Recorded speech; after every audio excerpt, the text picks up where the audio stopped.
ಏನಪ್ಪಾ ಅಂದ್ರ ಪ್ರಪಂಚದ ಎಲ್ಲಾ ವಾಸನೆಗಳನ್ನ ಎಲ್ಲವನ್ನ ನಿರಾಕರಿಸಬೇಕು. ಅವುಗಳನ್ನ ನಿರಾಕರಿಸಿದಾಗ ಅದನ್ನು ತುಚ್ಛವಾಗಿ ಕಂಡಾಗ ಪಾರಮಾರ್ಥವಾಗ್ತದೆ. ಒಟ್ಟಿಗೆ ವೃತ್ತಿಯ ಹೊರತಾಗಿ ನಿವೃತ್ತಿ ಪದವನ್ನು ಹೊಂದುವುದಿದೆ. ಅಂದ್ರ ವೃತ್ತಿ ಅಂದ್ರ ನಾನು ಅದನ್ ಮಾಡೋಣದನಿ, ಇದಕ್ ಮಾಡೋಣದನಿ, ನಾನು ಅವನದನಿ ಇವನದನಿ ಅನ್ನೋ ಭಾವಗಳನ್ನೆಲ್ಲವನು ತೆಗೆದಾಕಿ ನಾನು ಏನೊಂದೇನು ಮಾಡ್ದವನು, ನಾನು ಏನೊಂದೇನು ಇಲ್ದವನು ಅನ್ನೋದನ್ನ ಗಟ್ಟಿಗೊಳ್ಬೇಕಾಗ್ತದೆ ಅನ್ನೋ ವಿಚಾರವನ್ನು ನಿನ್ನೆವರೆಗೆ ನೋಡಿದ್ದೀವ್ರಪ್ಪ. ನುಡಿ 28:41. ಗುರುಗಳು ಮಾರ್ಮಿಕ ವಿವೇಚನೆಯು ಶಿಷ್ಯನಿಗೆ ಒಳೆಯಲೇ ಇಲ್ಲ. ಅಂದ್ರೆ ಗುರುಗಳು ಇಲ್ಲಿ ಏನ್ ಬಿಡಿಸಿ ಬಿಡಿಸಿ ಹೇಳ್ತಾರಲ್ಲ ಅದು ಅವನಿಗೆ ಒಳೆಯಲೇ ಇಲ್ಲ. ನಿನ್ನೆ ವಿಷಯದಲ್ಲಿ ಹೇಳಿದ್ರು ಗುರುಗಳು, ನೋಡಪ್ಪ ನೀನ್ ಅದನ್ನ ಹುಡ್ಕಕ್ ಹೋಗ್ತಿ ಅಂದ್ರ ಅದು ದೂರ ಹೋಗತಿ, ನೀನ್ ಸುಮ್ ಕುಂತಿ ಅಂದ್ರ ನಿನ್ ಹತ್ರಕ್ ಬರ್ತತಿ. ನೀನು ಹೊರಗಿನ ವಾಸನೆಗಳ ಕಡಿಯಂದು ಹೊರಗಿನವೇನ ತಗೊಂಡ್ ನೋಡಕ್ ಹೋಗ್ತಿ ಅಂದ್ರ ದೂರ ಹೋಗ್ತದೆ. ಅದು ಏನೊಂದು ಏನು ಇಲ್ದಂಗಿದ್ರ ಹತ್ರಕ್ ಬರ್ತತೆ. ಮತ್ ಹತ್ರಕ್ ಬರ್ತತೆ ಅಂದ್ರ ಅಂತರಂಗದೊಳಗ ಅನುಭವದಿಂದ ತಿಳಿಬೇಕಾಗಿದೆ. ಈ ರೀತಿ ಐತಿ ಅಂತ ಎಲ್ಲ ಗುರುಗಳು ನಿನ್ನೆ ವಿಚಾರದೊಳಗ ಬಿಡಿಸಿ ಹೇಳಿದ್ರು. ಆದ್ರೆ ಆ ಗುರುಗಳ ಮಾರ್ಮಿಕ ವಿಚಾರ ಶಿಷ್ಯನಿಗೆ ಒಳೆಯಲೇ ಇಲ್ಲ. ಅವನು ಮತ್ತೆ ಗುರುಗಳೇ, ಬ್ರಹ್ಮವು ಉಪಾಧಿ ರಹಿತವು, ಅನುಭವಕ್ಕೆ ಬರಲಾದದ್ದು ಇದ್ದ ಮೇಲೆ ಅದರ ಅನುಸಂಧಾನ ಹೇಗೆ ಮಾಡಬೇಕು? ಅವನು ಮತ್ತೆ ಪ್ರಶ್ನೆ ಕೇಳ್ತಾನೆ, ಇದು ಉಪಾಧಿ ರಹಿತ ಅಂತ ಹೇಳ್ತೀರಿ, ಮತ್ತೆ ಉಪಾಧಿ ರಹಿತ ಇಲ್ಲದನ್ನ ಹೇಗೆ ಅನುಸಂಧಾನ ಮಾಡಬೇಕಂತ ಕೇಳ್ತಾರೆ. ಇನ್ನೇ ವಿಚಾರದಲ್ಲಿ ಎಡಬಿಡದೆ ಆತ್ಮ ವಿಚಾರವೇ, ಆತ್ಮಾನುಸಂಧಾನವೇ ಆತ್ಮ ಸಾಕ್ಷ್ಯದ ದಾರಿ ಅನ್ನೋ ವಿಚಾರವನ್ನು ನೋಡಿದ್ವಿ. ಅನುಸಂಧಾನ ಹಚ್ಚಲಿಕ್ಕೆ ಹೋದರೆ ಏನೋ ಇಲ್ಲವೆಂದು ಅನಿಸುತ್ತದೆ. ಅದರಿಂದ ಮನಸ್ಸಿನ ಮೇಲೆ ಸಂಶಯವೇ ಕುಪ್ಪಳಿಸುವುದು. ಸುಳ್ಳೇ ಸುಳ್ಳು, ಏನು ನೋಡಬೇಕು, ಎಲ್ಲಿ ಹೋಗಿ ಇರಬೇಕು ಎಂದು ಸತ್ಯ ಸ್ವರೂಪದ ಬಗ್ಗೆ ಪೂರಾ ಅಭಾವವನ್ನೇ ಹಿಡಿದನು. ಅಂದ್ರೆ ಅವನಿಗೆ ಏನಾಗ್ತದ ಅಂದ್ರ ಇವ್ರು ಹೇಳೋ ವಿಷಯಗಳು ನನಗೆ ಅರ್ಥ ಆಗ್ಲಿಲ್ಲ, ಇವ್ರನ್ನೆಲ್ಲ ಹೊರಗಿಂದೆಲ್ಲ ಸುಳ್ಳು ಅಂತಾರ, ಮತ್ತದು ಏನೊಂದು ಮಾಡಕ್ ಸಿಗಲಾರದ್ದು ಅಂತಾರ, ಮತ್ತ ಅದ್ರ ಜೊತೆಗೆ ಅನುಸಂಧಾನ ಮಾಡ್ಬೇಕು ಅಂತ ಹೇಳ್ತಾರೆ. ಇದ್ರದ್ದು ಅವನಿಗೆ ಬಗೆ ಪೂರ ಅಭಾವವಾಯ್ತಂದ್ರೆ ಇದನ್ನ ತಿಳಿಯುವ ಬಗೆ ಅವನಿಗೆ ಕೊರತೆ ಆಯ್ತು, ತಿಳಿಯುವ ಬಗೆ ಅವನಿಗೆ ಗೊತ್ತಾಗ್ಲಿಲ್ಲ. ಗುರುಗಳು, ಶಿಷ್ಯ ನಿನ್ನ ಅಭಾವವೇ ಕರೆಯನ್ನಬೇಕಾದರೆ ವೇದ ಶಾಸ್ತ್ರಗಳೆಲ್ಲ ಸುಳ್ಳೇನಪ್ಪ? ಅವನೇ ಇಲ್ ಬಿಡ್ರಿ, ನೀವೇನ ಹೇಳ್ತೀರಿ, ಒಮ್ಮೆ ಹೆಂಗ್ ಹೇಳ್ತೀರಿ, ಒಮ್ಮೆ ನಿರಾಕಾರ ಅಂತೀರಿ, ನೀನ ಶರೀರನ ಸುಳ್ಳು ಅಂತೀರಿ, ಮನಸ್ಸ ಸುಳ್ಳು ಅಂತೀರಿ, ಮತ್ ಸುಳ್ಳು ಅಂದದನ್ನ ಹಿಡ್ಕೊಂಡ್ ಸುಳ್ಳಿಂದ ಹೆಂಗ್ ಸಾಧಿಸ್ಬೇಕು, ಇದೆಲ್ಲ ಹೆಂಗ್ ಹೇಳ್ತೀರಿ, ಇದು ನನ್ನ ಮನಸ್ಸಿಗೆ ಕೊರತೆ ಆಗ್ಬಿಡತಿ ಅಂತ ಆ ಶಿಷ್ಯ ಗುರುಗಳಿಗೆ ಹೇಳಿದಾಗ ಅವ್ರು ಗುರುಗಳು ಹೇಳ್ತಾರ, ಮತ್ತೆ ಹೆಂಗಾರ ಹೊರಗಿನವೆಲ್ಲ ಸುಳ್ಳು ಅಂತಂದ್ರ ನಿನ್ನ ಮನೋಭಾವದೊಳಗ ನೀನ್ ಆ ವೇದಶಾಸ್ತ್ರ ಪುರಾಣಗಳನ್ನೆಲ್ಲ ಸುಳ್ಳು ಅಂತ ಹೇಳ್ತೀನಪ್ಪ. ಹಂಗಾದ್ರೆ ವ್ಯಾಸ ಮೊದಲಾದ ಪೂಜ್ಯರ ಗ್ರಂಥಗಳೇನು ನಿರಾರ್ಥಕವೇನು? ನೀನು ಹೇಳು. ಅವರೆಲ್ಲರೂ ಬಹಳ ತರದಿಂದ ಜ್ಞಾನವನ್ನು ವಿವರಿಸಿರುವರು. ಜ್ಞಾನಿಗಳೆಲ್ಲರೂ ಏಕವಾಕ್ಯತೆಯಿಂದ ರಚನೆ ಮಾಡುವುದಕ್ಕಾಗಿ ಹೇಗೆ ಸುಳ್ಳು ಅನ್ನಲಿಕ್ಕೆ ಬಂದಿತ್ತು? ಅಂದ್ರೆ ವ್ಯಾಸ ಮುನಿಗಳು ಇನ್ನು ಅನೇಕ ಮಹಾತ್ಮರು ಯಾರು ಪೂರ್ಣವನ್ನು ಸಾಧಿಸಿದಾರೋ ಅವರು ಒಂದು ಸಾವಿರ ಜನ ಇರ್ಲಿ, ಅವ್ರೆಲ್ಲದು ಒಂದೇ ನುಡಿ ಐತಿ. ಏನಪ್ಪಾ ಒಂದೇ ನುಡಿ ಅಂದ್ರ ಅಹಂ ಬ್ರಹ್ಮಾಸ್ಮಿ, ತತ್ವಮಸಿ, ನೀನು ಪರಬ್ರಹ್ಮ ಸ್ವರೂಪದಿ ಅಂತಂದ ಅವ್ರು ಎಷ್ಟು ಜನ ಇಲ್ಲಿವರೆಗೆ ಆಧ್ಯಾತ್ಮ ಸಾಧನೆ ಯುಗಾಂತರಗಳಿಂದ ಸಾಧನೆ ಮಾಡ್ಕೊಂಡ್ ಬಂದ್ರು ಕೂಡ ಅದು ಎಲ್ಲದಕ್ಕೂ ಒಂದೇ ದಾರಿ ಯಾವ್ದೈತಂದ್ರ ನಾನು ಪರಬ್ರಹ್ಮ ಸ್ವರೂಪನಿದ್ದೇನೆ ಅನ್ನೋದೇ. ಮಹಾದೇವನು ಗುರುಗೀತೆಯಲ್ಲಿ ಪಾರ್ವತಿಗೆ ಅದ್ವೈತ ಜ್ಞಾನವನ್ನು ಉಪದೇಶ ಮಾಡಿದ್ದಾನೆ. ಅವಧೂತರು ಗೋರಕ್ಷನಿಗೆ ಜ್ಞಾನ ಮಾರ್ಗವನ್ನು ಹೇಳಿ ಅವಧೂತ ಗೀತೆಯನ್ನು ರಚಿಸಿದ್ದಾರೆ. ಅಂದ್ರೆ ಆ ಶಿವನು ಕೂಡ ಪಾರ್ವತಿ ದೇವಿಗೆ ಜ್ಞಾನ ಉಪದೇಶವನ್ನ ಮಾಡಿದ್ರು.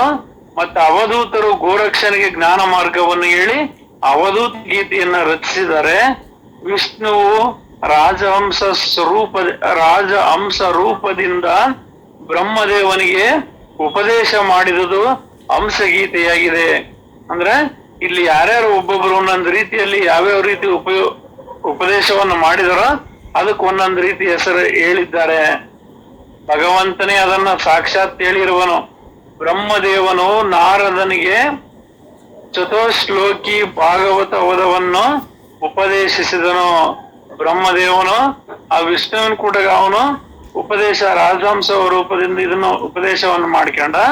ಮತ್ತ ಆ ಬ್ರಹ್ಮದೇವ ನಾರದನಿಗೆ ಭಗವತವನ್ನು ಉಪದೇಶಿಸಿದನು.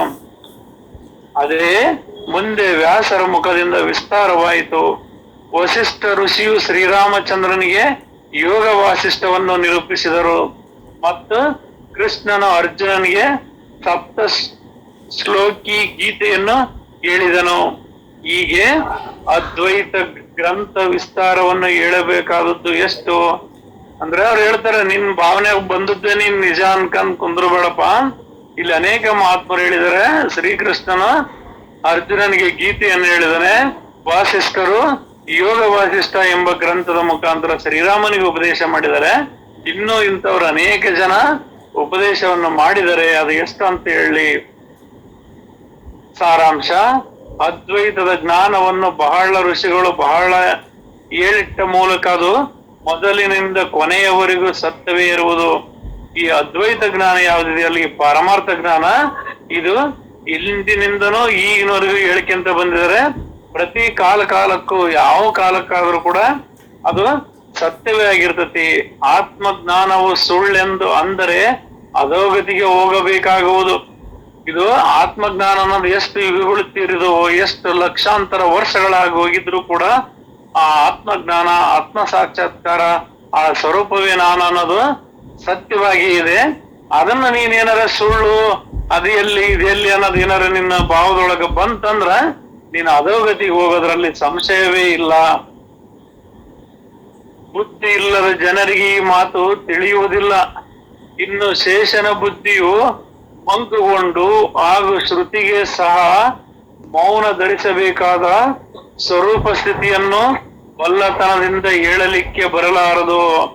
ಅಂದ್ರ ಇದು ಈ ಆತ್ಮ ಸ್ವರೂಪ ಪಾರಮಾರ್ಥ ಜ್ಞಾನ ಸುಲಭವಾಗಿ ಎಲ್ರಿಗೂ ತಿಳಿಯಲಾರದು. ಯಾರ ಮನ ನಿರ್ಮಲವಾಗಿರ್ತದೋ, ಯಾರ ಮನ ವೈರಾಗ್ಯದಿಂದ ಕೂಡಿರ್ತದೋ, ಪ್ರಪಂಚ ಸರ್ವ ಸುಖಗಳನ್ನು ಕೇವಲ ತೃಣ ಸಮಾನವಾಗಿ ಕಂಡು ತನ್ನ ಮೂಲ ಸ್ವರೂಪವನ್ನು ಕಂಡ್ಕೋಬೇಕು ಅನ್ನೋ ಅತಿಯಾದ ತೀವ್ರತೆ ಯಾರೊಳಗಿರ್ತದೋ ಅಂತರಿಗೆ ಸಾಧ್ಯ ಐತಿ. ಈ ದುರ್ಬಲ ಮನಸ್ಥಿತಿ ಉಳ್ಳವರಿಗೆ ಸಾಧ್ಯವಿಲ್ಲ ಅನ್ನೋ ಮಾತನ್ನು ಹೇಳ್ತದೆ. ಇದು ಯೋಗ್ಯವೇ ಆಗಿದೆ. ಆದರೆ ತನಗೆ ನೆಟ್ಟಗೆ ತಿಳಿಯಲಲ್ಲದೆಂದು ಘನವಾದ ಆತ್ಮಜ್ಞಾನಕ್ಕೆ ಹೇಗೆ ಕೊಟ್ಟಿ ಎನ್ನುವುದು ಚೆನ್ನಾಗಿ ತಿಳಿಯದಿದ್ದರೆ ಇನ್ನು ನೀನೇ ಸದ್ಗುರುಗಳಿಂದ ನಿಶ್ಚಯವಾಗಿ ತಿಳಿದುಕೋ. ನಿನಗೆ ಏನಾರ ನೀನು ಆತ್ಮಜ್ಞಾನಿ ಕೊಟ್ಟಿ ಅಂತೀಯ, ಅದು ಸುಳ್ಳು ಅಂತೀಯ, ಅದು ಸತ್ಯ ಅಲ್ಲ ಆಗೀಗ ಅಂತ ಹೇಳ್ತೀಯ ಅನ್ನೋದಾದ್ರ ನೀನ್ ಅದಂತ ಘನವಾದನ್ನ ನೀನ್ ಹಿಂಗ ಅಂತೀಯ ಅಂದ್ರ ನಿನಗೇನು ತಿಳಿದಿಲ್ಲ. ನೀನು ಅಂತ ಸದ್ಗುರುವಿನ ಅಂದ್ರೆ ಯಾರ ಯಥಾರ್ಥ ಜ್ಞಾನವನ್ನು ತಿಳಿದು ಸಹಜವಾಗಿ ತಿಳಿದು ಸಹಜ ಸ್ವರೂಪದಲ್ಲಿ ಯಾರು ಉಳಿದಿರ್ತಾರಲ್ಲ ಅಂತವ್ರನ್ನ ಭೇಟಿಯಾಗುವ, ಅಂತರವನ್ನ ಕಾಣೋ, ಅವರು ನಿನಗೆ ನಿಶ್ಚಿತವಾಗುವ ಪರಿಪೂರ್ಣ ಸತ್ಯವನ್ನ ತಿಳಿಸ್ತಾರೆ. ನುಡಿ 42:52. ನಿಜವಾದ ಪರಿಸ್ಥಿತಿ ಏನಿರುವುದೆಂದರೆ ಮನಸ್ಸು ಒಮ್ಮೆಲೆ ಸಂಶಯ ಸಮುದ್ರದಲ್ಲಿ ಮುಳುಗಿ ಕೊಟ್ಟಿಯನ್ನೇ ಕರೆ ಹಾಗೂ ಕರೆಯನ್ನೇ ಕೊಟ್ಟಿಯಾಗಿ ಮಾಡಿರುವುದು. ಈ ಮನಸ್ಸು ಅನ್ನೋದು ಹೆಂಗೈತಂದ್ರ ಇದು ಬಹಳ ವಿಚಿತ್ರ ಐತಿ. ಕೇವಲ ಎಲ್ಲೆಲ್ಲಿ ಹೆಂಗೆಂಗ ವಾಸನೆಗಳು ಬಡಿತಾವೋ, ಇದು ಒಂದು ವಾಸನೆ ಅಲ್ಲ. ಕಿವಿ ಒಂದು ಕೇಳೋದ್ ಬೇಕು ಅಂತಂದ್ರ ಅದನ್ನ ಕೇಳಕ್ಕಾಗಿ ಎಷ್ಟೋ ಶ್ರಮ ಪಡ್ತದೆ.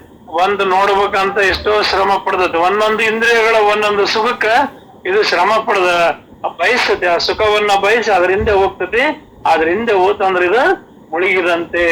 ಅಂದ್ರ ಆತ್ಮಜ್ಞಾನವನ್ನು ಬಿಟ್ಟು ಹೊರ ಬಂತಂದ್ರ ಮನ ಪ್ರಪಂಚ ಎಂಬ ದುಃಖ ಸಾಗರದಲ್ಲಿ ಮುಳುಗಿದಂತೆ ಆಗಿಬಿಡ್ತತಿ.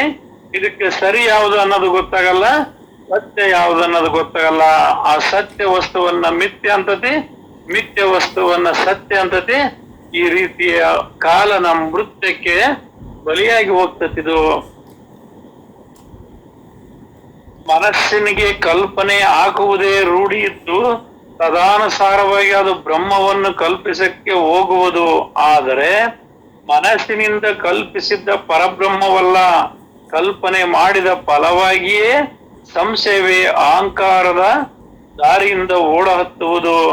ಇಲ್ಲಿ ಕಲ್ಪನೆ ಮಾಡ್ಕೋಬೇಕಪ್ಪ ಭಗವಂತನ ಸ್ವರೂಪ ಹಂಗದನ ಈಗದನ ಅಂತಂದ್ರ ಅದನ್ನ ಕಲ್ಪನಾತೀತನಾಗಿರ್ತಕ್ಕಂಥ ನಾವು ಪರಮಾತ್ಮ ಕಲ್ಪನಾತೀತನಾಗಿರ್ತಾನೆ. ಕಲ್ಪನೆ ಮಾಡಿದ ಫಲವಾಗಿ ಸಂಶಯದ ಅಹಂಕಾರ ದಾರಿಯಿಂದ ಓಡ ಹತ್ತುವುದು. ಅದಕ್ಕಾಗಿ ಅಹಂಕಾರದ ಮಾರ್ಗವನ್ನೇ ಖಂಡಿಸಬೇಕು ಮತ್ತು ಅದರಿಂದ ಪರಮಾತ್ಮನನ್ನು ಹೊಂದಬೇಕು. ಅಂದ್ರ ಇದು ಸಂಶಯ ಮಾಡ್ತತಂದ್ರ ಏನೆಲ್ಲ ಮಾಡ್ತತಂದ್ರ ಒಳಗ ಅಹಂಕಾರ ಉದಯವಾಗೈತಿ ಅಂತ ಬೇರೆ ಇನ್ನೊಂದ್ರಲ್ಲಿ ಎಣಿಸ್ತತಿ, ಇನ್ನೊಂದ್ರಲ್ಲಿ ನೋಡಕ್ ಹೋಗ್ತತಿ. ಪರಬ್ರಹ್ಮನು ತನ್ನ ಮೂಲ ಸ್ವರೂಪದಲ್ಲಿ ತಾನೇ ಅದು ಅಂತ ತಿಳಿಯದೆ ಬೇರೆ ಎಲ್ಲೆಲ್ಲೋ ಗುಡಿ ಗುಂಡಾರ ಗೌವಾರಗಳಲ್ಲಿ ಅಲ್ಲಿ ಇಲ್ಲಿ ತಿರುಗಾಡಕ್ ಹೋಗತಿ ಅಂದ್ರ ಇದ್ರೊಳಗ ಅಹಂಕಾರನೇ ಇದೆ. ಆ ಲಿಂಗ ಸ್ವರೂಪ ತಾನೇ ಅಂದರಿಯದೆ ಬೇರೆ ಎಲ್ಲೆಲ್ಲೋ ತಿರುಗಾಡ್ತದೆ. ಇದಕ್ಕೆ ಅಂಬಿಗರ ಚೌಡಯ್ಯನವರು ಒಂದು ವಚನ ಹೇಳ್ತಾರೆ. ಕಟ್ಟಿದ ಲಿಂಗವ ಬಿಟ್ಟು ಬೆಟ್ಟದ ಲಿಂಗವ ಇರಿದು ಮಾಡಿಕೊಂಡು ಹೊಟ್ಟೆಯ ಅಡಿ ಮಾಡಿಕೊಂಡು ಬೀಳುವ ಮೂಲ ಮಾನವರ ಮುಖದ ಮೇಲೆ ಗಟ್ಟುಳ್ಳ ಪಾದ ರಕ್ಷೆಯ ತೆಗೆದುಕೊಂಡು ಲಟಲಟನೆ ಒಡೆಯಂದ ನಮ್ಮ ಅಂಬಿಗರ ಚೌಡಯ್ಯ ಅಂತ ಹೇಳ್ತದೆ. ತನ್ನ ಸ್ವರೂಪನೇ ತಾನೇ ಆ ಲಿಂಗ ಸ್ವರೂಪವನ್ನು ತರಿಯದೆ ಹೊರಗೆ ಏನೆಲ್ಲ ಅವು ಕಲ್ಪನೆ ಮಾಡ್ಕೊಂಡ್ ಅಲ್ಲಿಗೆ ಹೋದ್ರ ಹಂಗಕತಿ, ಇಲ್ಲಿಗೆ ಹೋದ್ರ ಹಿಂಗಕತಿ, ಅಲ್ಲಿ ಆಗ್ತತಿ ಅನ್ನೋದಲ್ಲ. ಇದೆಲ್ಲದು ಅಜ್ಞಾನವೇ ಆಗ್ತದೆ. ಸಾಧುಗಳ ಸಹವಾಸದಿಂದ ಸಂಶಯವನ್ನು ಬೇರು ಸಹಿತ ಕಡಿದು ಹಾಕಬೇಕು. ಆದರೇನು ಅಹಂಕಾರವು ಇಂತಹದಿರುವುದಿಲ್ಲ. ಅದು ಶಸ್ತ್ರದಿಂದಲೂ ಕಡಿಯುವುದಿಲ್ಲ, ಒಡೆದರೂ ಒಡೆಯುವುದಿಲ್ಲ, ಬಿಡಬೇಕೆಂದರೆ ಏನು ಮಾಡಿದರೂ ಹೋಗುವುದೇ ಇಲ್ಲ. ಈ ಮೂಲ ಮಾಯೆ ಹೆಂಗೈತಂದ್ರ ಇದು ಏನ್ ಮಾಡಿದ್ರು ಹೋಗಲ್ಲ. ನಾವು ಆತ್ಮನಂಗ ಇದು ತುಂಡರ್ಸಕ್ ಆಗಲ್ಲ, ಬೆಂಕಿಗೆ ಸುಡಕ್ ಆಗಲ್ಲ, ನೀರಿಗೆ ನೆನ್ಸಕ್ ಆಗಲ್ಲ, ತೇಜಕ್ಕ ಅದು ಒಣಗ್ಸಕ್ ಆಗಲ್ಲ, ಏನಂತಾವಲ್ಲ. ಇದು ಒಂಥರ ಮಾಯೆ ಅನ್ನೋದು ಹಂಗೆ ಮಾಡ್ತದೆ, ಕೈ ಸಿಗದೇ ಇಲ್ಲ. ಇದು ಹೀಗೆ ಮಾಡ್ತತಿ. ಆದ್ರೆ ಇದು ಆ ಸಾಧುಗಳ ಸಂಘದಿಂದ ಬಲ್ಲಂತ ಮಹಾತ್ಮರ ಸಂಘದಿಂದ ಇದನ್ನ ತಿಳಿಬೇಕು. ಅಹಂಕಾರದಿಂದ ಆತ್ಮವಸ್ತುವಿನ ಅಕಲನೆಯಾಗದು, ಅಹಂಕಾರದಿಂದ ಭಕ್ತಿ ಅಡಗುವುದು, ಅಹಂಕಾರದಿಂದ ವೈರಾಗ್ಯದ ಶಕ್ತಿ ಕುಗ್ಗುವುದು, ಅಹಂಕಾರದಿಂದ ಪ್ರಪಂಚ ಚೆನ್ನಾಗಿ ಆಗುವುದಿಲ್ಲ, ಅಹಂಕಾರದಿಂದ ಪಾರಮಾರ್ಥ ಮುಳುಗುವುದು, ಅಹಂಕಾರದಿಂದ ಯಶಸ್ಸು ಕೀರ್ತಿ ಪ್ರತಾಪವೆಲ್ಲ ಆರಿ ಹೋಗುವವು, ಅಹಂಕಾರದಿಂದ ಮಿತ್ರತ್ವವು ಮುರಿಯುವುದು, ಅಹಂಕಾರದಿಂದ ಪ್ರೀತಿಯು ಕಡಿಮೆಯಾಗುವುದು. ಅಂದ್ರ ಇಲ್ಲಿ ಮೂಲ ಸ್ವರೂಪವನ್ನು ನೀನ್ ಏನಾದ್ರೂ ಬಿಟ್ಟು ಹೊರಗಿನ ಅಹಂಕಾರದೊಳಗೆ ನಿನ್ನೊಳಗೆ ಏನೆಲ್ಲ ಬಂತಂದ್ರ ಅದೇ ನಿನ್ನ ಅಧಂಪತನಕ್ಕೆ ದಾರಿ. ಹಡಗು ಸಾಗರದೊಳಗೆ ಸೇರ್ತತಿ ಅಂದ್ರ ಅದಕ್ಕೆ ಎಲ್ಲಾರ ಒಂದ್ ತೂತ್ ಬಿತ್ತು ಅಂದ್ರೆ ಅದು ಮುಳುಗೋದ್ ಗ್ಯಾರಂಟಿ. ಹಂಗ ನಾವು ಪರಬ್ರಹ್ಮ ಸ್ವರೂಪನಿದ್ದೇವೆ ಎಂಬ ಹಡಗಾಗಿ ಇರದೆ ಆ ಹಡಗಿನೊಳಗ ನಾನು ಅವನದನಿ ಇವನದನಿ ಎಂಬ ಅಹಂಕಾರ ಭಾವದ್ದು ಏನಾದ್ರು ತೂತ್ ಬಿತ್ತು ಅಂದ್ರ ಅಲ್ಲಿ ಅಡಗಿ ತೂತ್ ಬಿತ್ತು ಅಂದ್ರೆ ಹಡಗೊಳಗ ನೀರು ಹಡಗು ಮುಣಿಗೆ ಹೋಗ್ತದೆ. ಇಲ್ಲಿ ನಮ್ಮೊಳಗ ಆತ್ಮನನ್ನ ಹೊರತುಪಡಿಸಿ ಉಳಿದ ಅಹಂಕಾರ ಅನ್ನೋದು ಏನಾದ್ರು ಒಂದು ಸ್ವಲ್ಪ ಸೋಕ್ತಂದ್ರೆ ಸಾಕು, ಅದು ನಮ್ಮನ್ನ ಅಧಂಪತನಕ್ಕೆ ತಂದು ಹೋಗ್ತತಿ. ಅದ್ ನಮ್ಮನ್ನ ವೈರಾಗ್ಯದಿಂದ ಇರೋರ್ನ ವೈರಾಗ್ಯದ ಶಕ್ತಿಯನ್ನೇ ಕುಂದಿಸ್ತತಿ. ಪ್ರಪಂಚದೊಳಗ ಉತ್ತಮವಾದ ಬಾಳೋದಕ್ ಬಿಡಲ್ಲ. ಈ ಅಹಂಕಾರದಿಂದ ನಂದೇ ಶ್ರೇಷ್ಠ, ನಾನೇ ನಿಜ, ಉಳಿದದ್ದೆಲ್ಲ ಸುಳ್ಳು ಅನ್ನೋದೆಲ್ಲ ಅಹಂಕಾರದಿಂದ ಮಾಡಕ್ ಹೋಗತಿ. ಇದರಿಂದ ಅದಕ್ಕಿದ್ದಂತ ಮಾನ ಮರ್ಯಾದೆಗಳು ಕೀರ್ತಿ ಎಲ್ಲವೂ ಮರೆಯಾಗಿ ಹೋಗ್ತವೋ. ಎಲ್ಲರೂ ಪ್ರೇಮದಿಂದ ಕಾಣ್ತಿದ್ರಲ್ಲ, ಆ ಕಾಣುವುದು ಎಲ್ಲದೂ ಕೂಡ ಮರೆಯಾಗಿ ಹೋಗ್ತದೆ. ಅಹಂಕಾರದಿಂದ ತನ್ನಲ್ಲಿ ಅಭಿಮಾನ ಅಂಟಿಕೊಳ್ಳುವುದು, ಅಹಂಕಾರದಿಂದ ಕಲ್ಪನೆ ಹೇಳುವುದು, ಅಹಂಕಾರದಿಂದ ಜಗಳ ಹತ್ತುವುದು ಮತ್ತು ಅಹಂಕಾರದಿಂದ ಏಕತ್ವದ ಪ್ರೇಮ ನಷ್ಟವಾಗುವುದು. ಈ ಅಹಂಕಾರ ಬಂತಂದ್ರ ಇದು ಎಲ್ಲಿ ಸೋಲಲ್ಲ, ಎಲ್ಲಿ ಪ್ರಪಂಚದ ಮೇಲೆ ಹಂಗ ಜಗಳಕ್ಕೆ ಹೋಗ್ತದೆ. ಇದು ಬರೀ ಅಜ್ಞಾನವೇ. ಇದ್ರದ್ದ ಏನೊಂದು ಫಲವಿಲ್ಲ. ಇದು ಬೇರೆ ಯಾವ್ದಾರ ಏನಾರು ವಿಚಾರ ಹೇಳ್ತಾರಂದ್ರ ಅದನ್ನ ಒಪ್ಪಲ್ಲ. ಅದ್ರ ವಿರುದ್ಧ ಇದು ಹಾಗೆ ಅನ್ನೋದನ್ನೆಲ್ಲ ಮಾಡ್ತತಿ. ಬೇರೆ ಯಾರಾದ್ರೂ ಒಬ್ರು ಏನಾದ್ರು ವಿಚಾರವನ್ನ ಹೇಳ್ತಾರಂದ್ರ ಇದಕ್ ಸಹಿಸ್ಕೊಳಕ್ ಆಗೋದಿಲ್ಲ. ಅದು ಹಾಗೆ ಹೀಗೆ ಅಂತ ಹೇಳ್ತತಿ. ಮೇಲೆ ಭಗವಂತನಲ್ಲಿ ಅದು ಹೇಗೆ ಸಹನವಾದೀತು, ಈ ರೀತಿ ಆತ್ಮಭಾವವನ್ನು ಹೊರತುಪಡಿಸಿ ಈ ಪ್ರಾಪಂಚಿಕ ವಿಷಯ ವಾಸನೆಗಳನ್ನ ದುರ್ಗುಣಗಳು ತುಂಬಿಕೊಂಡಿರ್ತಕ್ಕಂಥವ್ರಿಗೆ ಅದು ಆ ಪೂರ್ಣ ಅದು ಹೇಗೆ ಸಹನವಾದೀತು? ಅದಕ್ಕಾಗಿ ಅಹಂಕಾರವನ್ನು ಬಿಟ್ಟು ಕೊಟ್ಟು ಉಳಿಯುವನೇ ಸಮಾಧಾನ ಪಡೆಯುತ್ತಾನೆ. ಇಲ್ಲಿ ನಮಗೆ ನಿಜವಾಗ್ಲೂ ಸಮಾಧಾನ ಬೇಕು ಅನ್ನೋದಾದ್ರೆ ಈ ಹೊರಗಿನ ಅಹಂಕಾರನ ಭಾವವನ್ನ ತೆಗಿಬೇಕಾಗ್ತದೆ. ಪ್ರಶ್ನೆ, ಅಹಂಕಾರವನ್ನು ಹೇಗೆ ತಿಳಿಸಬೇಕು ಮತ್ತು ಬ್ರಹ್ಮವನ್ನು ಹೇಗೆ ಅನುಭವಿಸಬೇಕು, ಈ ಸಮಾಧಾನದ ಯಾವ ರೀತಿಯಾಗಿ ಹೊಂದಬೇಕು ಅನ್ನೋ ಪ್ರಶ್ನೆಯನ್ನ ಕೇಳ್ತಾನೆ ಶಿಷ್ಯ. ಇಲ್ಲಿ ಗುರು ಹೇಳ್ತಾರೆ, ಅಹಂಕಾರವು ಹೇಯವಿರುತ್ತದೆ ಎಂದು ತಿಳಿದು ಅದನ್ನ ಬಿಡಬೇಕು.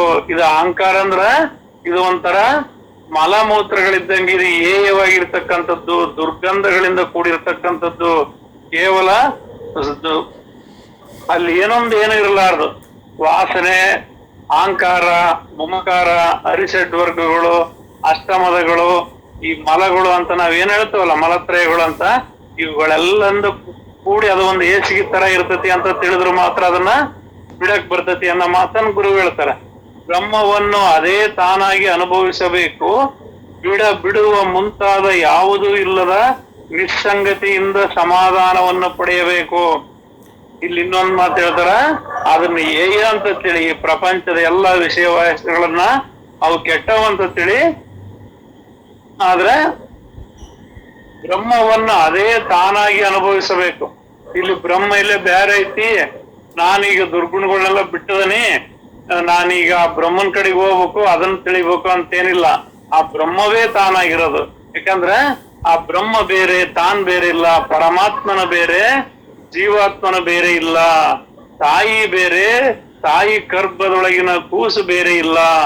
ಆ ತಾಯಿಯ ಸುಖ ದುಃಖವೇ ಆ ಕೂಸಿನ ಸುಖ ದುಃಖ. ಆ ತಾಯಿಯ ಬಾಯಾರಿಕೆಯೇ ಕೂಸಿನ ಬಾಯಾರಿಕೆ. ತಾಯಿಯ ಹಸುವೆ ಆ ಕೂಸಿನ ಹಸುವು. ಅದರಂತೆ ಇಲ್ಲಿ ಪರಮಾತ್ಮ ಮತ್ತು ಜೀವಾತ್ಮರೆಂಬ ಎರಡಿಲ್ಲ. ಅಲ್ಲಿ ತಾಯಿ ಹೊಟ್ಟೆಗೆ ಮಗು ಬೆಳಿತೈತಿ ಅಂತ ಹೇಳ್ಬೋದು, ಆದ್ರೆ ಅದು ಹೆಂಗೆ ಆ ತಾಯಿಗೆ ಆಗುವಂತ ಎಲ್ಲವೂ ಅದಕ್ಕೆ ಅನ್ವಯಿಸ್ತವೋ ಹಂಗ ನಮಗೂ ಕೂಡ ಇದೆಲ್ಲದು ಅನ್ವಯಿಸ್ತದೆ. ಮಾತು ಮಾಡಿ ಬಿಡುವ ಮುಂತಾದ ಯಾವುದೂ ಇಲ್ಲದ ನಿಸ್ಸಂಗತಿಯಿಂದ ಸಮಾಧಾನವನ್ನು ಪಡೆಯಬೇಕು. ಅಂದ್ರ ಇದನ್ನ ನಾವು ಆ ಮೂಲ ಸ್ವರೂಪವಂದ್ರ ನಾನೇ ಅದು ಅಂತ ತಿಳಿದಾಗ ಮಾತ್ರ ಸಮಾಧಾನ ಬರ್ತದೆ. ಅದು ಬೇರೆ ಅಂದ್ರೆ ಎಂದೆಂದಿಗೂ ಸಮಾಧಾನ ಬರಲಾರದು. ನೋಡಿ 53-63 ಸಮಾಧಾನದ ರೀತಿಯನ್ನು ಮತ್ತೊಂದು ತರವಾಗಿ ಹೇಳಬೇಕೆಂದರೆ, ಅಹಂಕಾರ ರಹಿತವಾಗಿ ಸಾಧನ ಮಾಡಬಲ್ಲವನೇ ಧ್ಯಾನದ ಸಮಾಧಿಯು. ಇಲ್ಲಿ ನಾವ್ ಏನಾದ್ರೂ ಸಾಧನೆ ಮಾಡ್ತೀವಿ, ಏನಾರ ತಿಳಿತೇವೆ ಮಾಡ್ತೇವಂದ್ರ ಅಹಂಕಾರವನ್ನು ತೆಗೆದುಹಾಕುವ ಸ್ಥಿತಿಯೇ ಧ್ಯಾನ ಸ್ಥಿತಿ. ಮನದ ಸಂಚಲ ನಿಲ್ಲುವುದೇ ಧ್ಯಾನ ಸ್ಥಿತಿ. ತಾನ ಪರಿಪೂರ್ಣ ಸ್ವರೂಪನೆಂದು ತಿಳಿಯುವುದೇ ಧ್ಯಾನ ಸ್ಥಿತಿ. ಇದ್ದಂತಿರುವ ಶುದ್ಧಾತ್ಮನೆ ತಾನೆಂದು ಬುದ್ಧಿಯೊಳಿದರ ಗುದ್ದಾಟ ಬಿಟ್ಟು ಇರುವುದೇ ಧ್ಯಾನ ಸ್ಥಿತಿ. ಆದರೆ ನಾನಂತೂ ಸ್ವಯಂ ಬ್ರಹ್ಮವೇ ಆದೆನು, ಇನ್ನು ಸಾಧನ ಯಾರು ಮಾಡುವರು ಎಂದು ಮನಸ್ಸಿನಲ್ಲಿ ಕಲ್ಪನೆ ಮಾಡತ್ತಿದರೆ ಮತ್ತೆ ಕಲ್ಪನೆಯೇ ಹೇಳುವುದು. ಬ್ರಹ್ಮದಲ್ಲಿ ಅಂತೂ ಕಲ್ಪನೆಗೆ ಆಸ್ಪದವಿಲ್ಲ. ಆದರೆ ಸಾಧನವು ಬೇಡವೆಂದರೆ ಅದೇ ಕಲ್ಪನೆಯೇ ಬಂದು ನಿಲ್ಲುವುದೆಂಬುದನ್ನು ಕಂಡು ಹಿಡಿಯುವನೇ ನಿಜವಾದ ಸಾಧುವು. ಇಲ್ಲಿ ಏನ್ ಹೇಳ್ತತಿ, ತಾನೇ ಪರಬ್ರಹ್ಮ ಸ್ವರೂಪದನಿ ಸ್ವಯಂಬದನಿ ಅನ್ನೋದೆಲ್ಲ ಗಟ್ಟಿ ಆಗ್ತತಿ. ಮತ್ ಗಟ್ಟಿ ಆದ್ಮೇಲೆ ನಾನಿನ್ನ ಹಂಗ ಆಗಿಲ್ಲಲ್ಲ, ನನ್ನೊಳಗಿನ ವಾಸನೆಗಳದಾವಲ್ಲ, ನನ್ನೊಳಗಿನ್ನ ಬೈಕ್ಗಳದಾವಲ್ಲ ಅಂತ ಏನಾರ ಕಲ್ಪನೆ ಮಾಡ್ಕೊಂಡ್ರ ಅದು ಮತ್ತೆ ಅದು ಗೊಂದಲಕ್ಕೆ ಈಡಾಗ್ತದೆ. ಕಲ್ಪನೆಯು ಬಂದು ನಿಲ್ಲುವುದೆಂಬುದನ್ನು ಕಂಡು ಹಿಡಿಯುವವನೇ ನಿಜವಾದ ಸಾಧುವು. ಅಲ್ಲಿ ನನ್ನೊಳಗೆ ಏನೆಲ್ಲ ಆಲೋಚನೆಗಳು ಹುಡ್ತಾವಲ್ಲ ಅವು ನಾನಲ್ಲ, ನನಗೆ ಸಂಬಂಧ ಇಲ್ಲ, ಅವೆಲ್ಲವೂ ನನ್ನ ನೆರಳು, ನನಗೂ ಯಾವುದೇ ಸಂಬಂಧ ಇಲ್ಲ, ನಾನು ಪರಿಪೂರ್ಣನಿದ್ದೇನೆ ಅನ್ನೋ ಭಾವ ಕರಿಗೊಳ್ಬೇಕಾಗಿದೆ. ಅದಕ್ಕಾಗಿ ನಿರ್ವಿಕಲ್ಪವನ್ನು ಕಲ್ಪಿಸಿಯೂ ಕಲ್ಪನೆ ಮಾಡುವವನು ತಾನಾಗಬಾರದು. ಹೀಗೆ ಅಹಂಕಾರವನ್ನು ತ್ಯಜಿಸಬೇಕು. ಬ್ರಹ್ಮವಿದ್ಯೆಯನ್ನ ಕಣ್ಣು ಮುಚ್ಚಾಲೆಯೇ ಹೀಗಿದೆಯಲ್ಲ ನೋಡಲಿಕ್ಕೆ ಇರುತ್ತಿದ್ದು ನಿಜವಾಗಿ ಏನು ಇರಬಾರದು.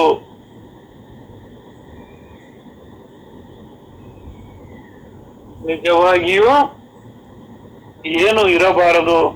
ಜಾಗರೂಕನೋ ಸಮಾಧಾನಿಯ ಆದವನೇ ಈ ರಹಸ್ಯವನ್ನು ಬಲ್ಲವನು. ಇಲ್ಲಿ ನಾವು ಅದನ್ನ ಕಲ್ಪನೆ ಮಾಡ್ಕೊಂತೇವ್ ಇದನ್ನ ಕಲ್ಪನೆ ಮಾಡ್ಕೊಂತೇವ ಅಂತ ಏನಾನ ನೀನ್ ಮಾಡಕ್ ಇದಕ್ ಹೋದಿ ಅಂದ್ರ ಅದು ಇನ್ನಷ್ಟು ಗೊಂದಲನೇ ಆಗ್ತದೆ. ಆದ್ರಿಂದ ಏನೊಂದು ಕಲ್ಪನಾ ರಹಿತ ಸ್ಥಿತಿಯೊಳಗನಾಗಿ ನೀನಿರ್ಬೇಕಾಗ್ತದೆ ಅಂತ ಹೇಳ್ತೇವೆ. ಅಪ್ಪಾಜಿ ಇನ್ನು ಉಳಿದ ಭಾಗವನ್ನ ಮುಂದುವರೆದು ನೋಡೋಣ. ಎಲ್ಲರ ಪಾದಕ್ಕೆ ಶರಣ ಶರಣ ಅಪ್ಪಾಜಿ. ಗಂಗಪ್ಪರ್ ಸರ್